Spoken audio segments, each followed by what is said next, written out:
धीरेन्द्र जी का जन्म 4 जुलाई 1996 को छतरपुर के पास स्थित गड़ागंज ग्राम में हुआ था।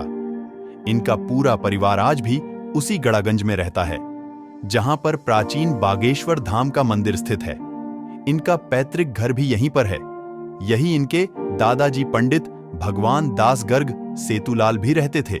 इनके दादाजी ने चित्रकूट के निर्मोही अखाड़े से दीक्षा प्राप्त की थी, जिसके बाद वे गढ़ा गांव पहुंचे, जहां उन्होंने बागेश्वर धाम मंदिर का जीर्णोद्धार करवाया था। यहीं पर धीरेन्द्र कृष्ण के दादाजी भी दरबार लगाया करते थे। उन्होंने आश्रम संन्यास आश्रम ग्रहण कर लिया था। धीरेन्द्र महाराज के गड़ागंज वाले पैतृक घर में माता पिता व उनका एक छोटा भाई भी रहता है। इनके पिताजी का नाम रामकृपाल गर्ग था, जो नशे की आदी थे, जिस कारण वह ज्यादा कुछ करते नहीं थे। इनकी माताजी का नाम सरोज गर्ग है। धीरेन्द्र के छोटे भाई शालिग्राम गर्ग जी महाराज हैं। वह भी बालाजी बागेश्वर धाम को समर्पित हैं। धीरेन्द्र के पिताजी के कुछ न करने के कारण परिवार की आर्थिक स्थिति बहुत खराब थी। 3-3 दिन तक खाने का अभाव रहता था। जैसे तैसे गृहस्थी चला करती थी।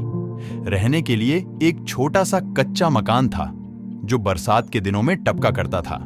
धीरेन्द्र कृष्ण ने अपनी प्रारंभिक शिक्षा गांव के ही सरकारी स्कूल से प्राप्त की।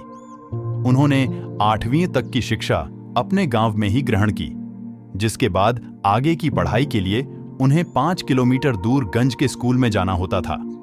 आर्थिक अभाव के कारण 5 किलोमीटर का सफर प्रतिदिन पैदल ही तय किया करते थे। यहां से उन्होंने 12वीं तक की पढ़ाई की।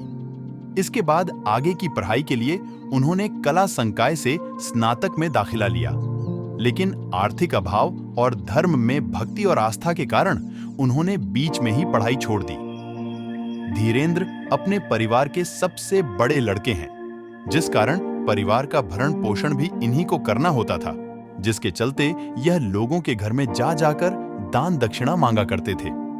साथ ही कथा व पूजा करके घर का भरण पोषण करते थे। 11 वर्ष की अवस्था में धीरेन्द्र ने भी अपने दादाजी के दरबार में अर्जी लगाई। उन्होंने घर के अभावग्रस्त जीवन से छुटकारा पाने के लिए आशीर्वाद मांगा।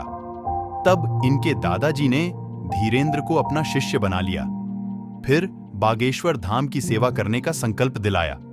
धीरेन्द्र का मानना है कि उन्हें जो भी ज्ञान व अलौकिक शक्तियां प्राप्त हुईं, वह सभी उनके दादाजी और सन्यासी बाबा की कृपा का ही परिणाम है। उनके दादाजी पहले से ही गृहस्थ आश्रम को छोड़कर सन्यास आश्रम में प्रवेश कर चुके थे। 2010 में इनके दादाजी सेतुलाल गर्ग ने काशी में अपने देह को त्याग दिया। श्री धीरेन्द्र कृष्ण शास्त्री को हनुमान जी की विशेष कृपा और सिद्धियां प्राप्त हैं। इस दरबार में आने वाला कोई भी व्यक्ति खाली हाथ और निराश होकर नहीं जाता।